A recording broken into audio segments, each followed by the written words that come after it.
இந்த 4 செயல்களை துருக்குன்ன வாழ்க்கையில விட்டுறவே கூடாது. 4 விஷயங்களை விட்டுறவே கூடாது. முதலாவது, இன்னையிலிருந்து அஸ்ஸலா, தொழுகை உங்களுக்கு கலாவாக்கி விடக்கூடாது. அல்லாஹ் ரசூலும் தடுத்த நேரத்தை தவிர மற்ற எல்லா நேரங்களிலும் தொழுகை கலாவாகி விடக்கூடாது. அல்லாஹ் அக்பர். இந்த உம்மத்தில் அல்லாஹ் ரப்பல் ஆலமீன் இந்த உம்மத்திற்கு கொடுத்த பெரிய வாக்கியம். ஏன்னா படைப்புகளின் சாரம் தான் தொழுகை. தொழுகைங்கிறது சாதாரண விஷயம் அல்ல, படைப்புகளின் சாரம்.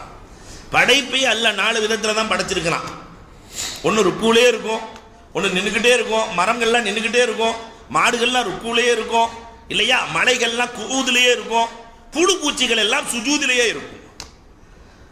இந்த 4ஐயும் இணைத்து அல்லாஹ் ரப்பல் ஆலமீன் 4ஐயும் இணைத்து இந்த உம்மத்திற்கு கொடுத்திருக்கிறான். நீ நிற்கவும் செய்யணும், ருக்கவும் செய்யணும், படுக்கவும் செய்யணும், உட்காரவும் செய்யணும். எல்லாம் சேர்ந்தது. உலகத்தில் வேறு யாருக்கும் இப்படி ஒரு இபாதத் இல்லை. படைப்புகளின் சாரம் இபாதத். இந்த தொழுகை மட்டும் இந்த சாரம் சரியாகிவிட்டால் வானத்தின் கதவு பூமியின் கதவு, வானின் திறவுகோள் பூமியின் திறவுகோள் எல்லாத்தையும் அல்லாஹ் நம்மள்ட்ட கையில் தூக்கி கொடுத்துறான். வானை திறக்கிற சாவி வேண்டுமா, ஏடிஎம் சாவி வேண்டுமான்னு பள்ளிவாசல்ல முத்தவள்ளி கேட்டாங்கன்னு வச்சுக்கோங்க, என்ன நடக்கும்?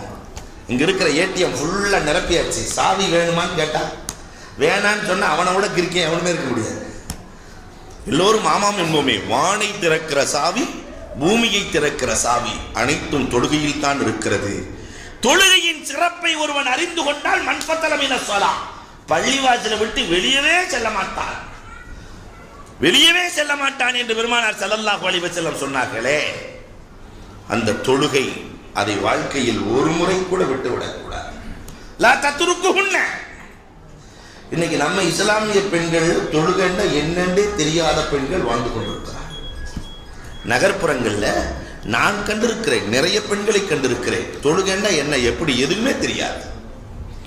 ஆனால் இஸ்லாமிய பேர்தாங்கிகளாக. இரண்டாவது, திலாவத்தை விட்டுவிடக்கூடாது, தொழுகையை விட்டுவிடக்கூடாது. இதை போன்று குர்ஆன் ஓதுவதை விட்டுவிடக்கூடாது. அல்லாஹ் அக்பர். உங்களுக்கு நம்மளாம் ரொம்ப ஈஸியா குர்ஆன் நம்ம கையில் கிடைச்சதுனால நம்ம ரொம்ப ஈஸியா எடுத்துக்கிறோம். இந்த கொரோனாவுக்கு முன்னால் இஸ்ரேல் சென்றிருந்தோம். இஸ்ரேல், அதுல காசா. இன்றைக்கு அந்த காசா பகுதியில் இருக்கக்கூடிய இஸ்லாமியர்களை நசுக்க வேண்டும், ஒருவர் கூட இருக்கக்கூடாது என்று நினைக்கப்படுகிறது. அந்த காசாவில் கடும் கஷ்டத்தில் $1 கிடைச்சுன்னு சொன்னா என்னமும் செஞ்சிருவாங்க. அந்த காசா பகுதியிலே குர்ஆன் எப்படி ஓதுகிறார்கள் தெரியுமா? அதை பார்த்தால் தான் நம்முடைய ஈமான் புதுப்பிக்கப்படும். வீட்டில் இருக்கிற ஸ்கூலுக்கெல்லாம் போக முடியாது, எப்ப குண்டு விழுகும் தெரியாது, எதுவும் தெரியாது. ஆனால் வீட்டில் இருக்கிற எல்லா பெண்களும் ஹாஃபிதுல் குர்ஆன், எல்லாம் தம் பிள்ளையை உட்கார வச்சு குர்ஆனை ஓதிக்கொண்டே இருக்கிறார்கள். அதுதான் அவர்களுக்கு பாதுகாப்பு, அதுதான் அந்த பிள்ளைகளுக்கு நினைவாற்றல். எல்லாம் மடியில புள்ள 8 மாசம் 10 மாசம் புள்ள, இந்த அம்மா அந்த புள்ள காதல விழுகிற மாதிரி தொட்டிய மேலேயே கட்டிக்கிறாங்க, ஓதிக்கொண்டே இருக்கிறது. பிறந்ததிலிருந்து அது காதில் ஒலிக்கிற அத்தனையும் குர்ஆன். அதனாலதான் இன்னைக்கு இஸ்ரேல் தடுமாறுகிறான். காசாவை தொட முடியலையே, வெறும் குர்ஆன் இருக்கிறது. ஆனால் சிலந்தி வலைகளை போன்று உள்ளே, சிலந்தி வலைகளை போன்று உள்ளே அமைப்பை ஏற்படுத்தி இருக்கிறார்கள், சுரங்கங்களை ஏற்படுத்தி இருக்கிறார்கள். எங்கிட்டு போறாங்க, எங்கிட்டு வர்றாங்க, வண்டி வரைக்கும் போகுதுங்கிறான், ஒன்றும் கண்டுபிடிக்க முடியல. எல்லோரையும் குர்ஆன் ஓத தெரிந்தவர்களாக அல்ல, குர்ஆனை மனனம் செய்தவர்களாக மாற்றுகிறார்கள். குர்ஆன் ஓத தெரியாது இளைஞர் சொல்லக்கூடாது, பெரியவர் சொல்லக்கூடாது, சிறுவர்கள், பெண்கள் எல்லோரும் குர்ஆன் ஓத தெரிந்தவர்களாக மாற வேண்டும். மூணாவது, ذிக்ரை விட்டு விடாதீர்கள். ذிக்ர் அல்லாஹ் ரப்பல் ஆலமீன் நமக்கு கொடுத்திருக்கிற மாபெரும் மந்திர சொல் இல்லையா? வேற எந்த உம்மத்துக்கும் கிடைக்காத மந்திர சொற்கள் பெருமானார் நமக்கு கொடுத்திருக்கிறார்கள். ذிக்ர் பத்ர் போர்க்களத்தினுடைய வெற்றியை யா ஹய்யு யா கய்யூம் பிரஹ்மத்திக நஸ்தகீஸ். அல்லாஹு அக்பர். பெரும் வெற்றியை ஏற்படுத்தி கொடுத்து நரகத்திலிருந்து விடுதலை செய்வது. மிஸ்காத்தில் ஒரு ஹதீஸ் வருமா இல்லையா? நரகவாசி யா ஹன்னான் யா மன்னான்டு 2000 வருஷம் சொல்லுவார். யா ஹன்னான் யா மன்னான், யா ஹன்னான் யா மன்னான் அப்படின்னா என்ன? பெரும் கஷ்டத்தை கூட அந்த கஷ்டத்திலிருந்து காப்பாற்றும் ஆற்றலை யா ஹன்னான் யா மன்னான் அல்லாஹ் கொடுக்கிறான். 2000 வருஷத்துக்கு பின்னாடி அல்லாஹ் கேட்பானா, என்னப்பா கூப்பிட்டு என்ன விஷயம்? அல்லாஹ் நரகத்தினுடைய வேதனை தாங்க முடியல, அதனால என்னை தூக்கி மேலே உட்கார வச்சுது. வேற எதுவும் கேட்க மாட்டியே? எதுவும் கேட்க மாட்டேன் ரப்பே, மேலே தூக்கி உட்கார வச்சுருவான்ல. இப்போ தான் தெரிஞ்சுக்கிட்டானே, திரும்ப ஆரம்பிச்சிருவான். யா ஹன்னான் யா மன்னான், யா ஹன்னான் யா மன்னான். என்னடா எதுவுமே கேட்க மாட்டேன்னு சொன்னேன் அல்லாஹ். நரகத்துக்குள்ளே இருந்தாலும் சொல்லுவான், அல்லாஹ் இது நம்ம சமூகத்தில் நிறைய நடக்கும். அல்லாஹ் நரகத்தினுடைய காற்றை என்னால் தாங்க முடியல. உள்ள இருந்தவன் பேசுகிற பேச்சு, நரகத்தினுடைய காற்று ஜுவாலை முடியல. அதனால சொர்க்கத்துக்கும் நரகத்துக்கு இடையில ஒரு மரம் இருக்கு, அதில் போய் உட்கார வச்சு. வேற எதுவும் கேட்க மாட்டிய? சத்தியமாக நிச்சயமாக உன்ட்டு எதுவும் கேட்க மாட்டேன் நல்லாட்டு சத்தியம்லாம் பண்ணுவான். சரி, நாங்கள் மரத்துக்கிட்ட கொண்டு போய் எல்லாம் வச்சுருவான். திரும்ப ஆரம்பிப்பான், யா ஹன்னான் யா மன்னான், யா ஹன்னான் யா மன்னான். என்னடா எதுவுமே கேட்க மாட்டேன்னு சொன்ன, திருப்பி ஆரம்பிச்சிட்டியே. அல்லா பக்கத்திலே சொர்க்கம் தெரிகிறது. சொர்க்கத்துக்குள்ளேனா வானா, வெளியில இருந்து சொர்க்கத்தை பார்த்துக்கிறேன், அவ்வளவுதான். வெளியில இருந்து பார்த்துக்கிறேன், வேற எதுவும் கேட்க மாட்டியே. நிச்சயமாக சத்தியமாக உன்னிடத்துல எதுவுமே கேட்க மாட்டேன். சொர்க்கத்துக்கு பக்கத்துல போய் எல்லாம் நிறுத்திடுவான். அப்ப திருப்பி ஆரம்பிப்பான், யா ஹன்னான் யா மன்னான். என்னடா எதுவுமே கேட்க மாட்டேன்னு சொன்னீங்க. அல்லா ஒண்ணுமே செய்யாத, லேசா கதவை திறந்து ஒரு உதைச்சா போதும், உள்ள போய் விழுந்துருவேன்.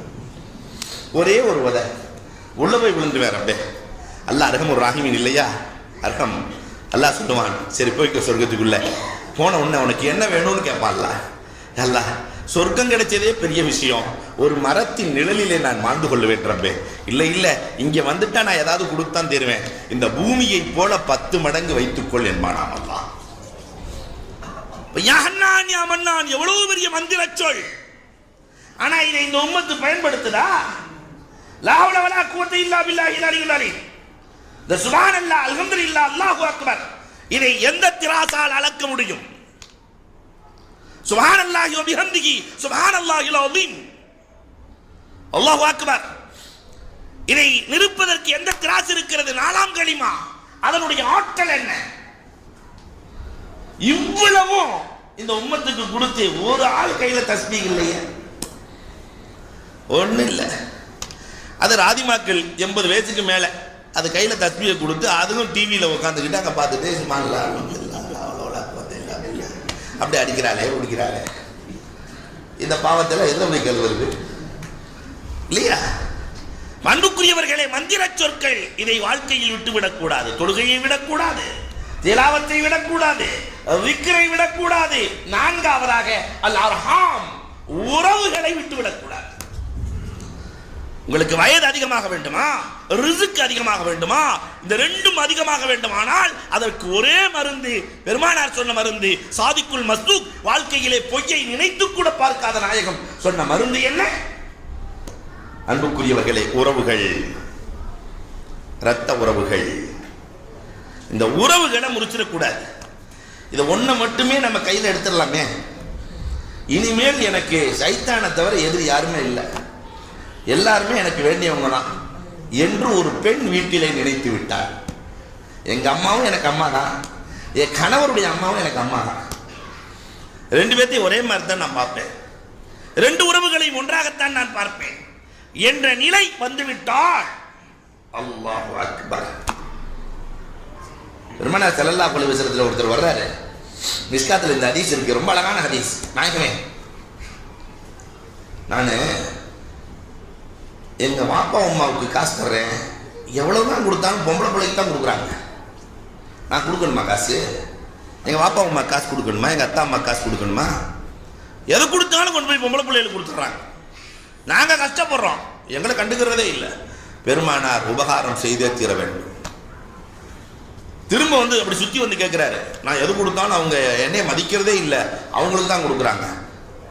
பெருமானார் பெற்றோர்களுக்கு உபகாரம் செய்தே தீர வேண்டும், அந்த உறவை முடிச்சிடக்கூடாது. திரும்ப சுத்தி வர்ற ரசூலுல்லாஹ் சொன்னாங்க, நீ 100 தடவை சுத்தி வந்தாலும் பதில் ஒன்றுதான் என்றார்கள். எத்தனை தடவை வந்தாலும் பதில் ஒன்றுதான். இப்ப உறவுகளை முறிக்கிற விஷயத்தை மார்க்கம் அறவே அனுமதிக்கவில்லை.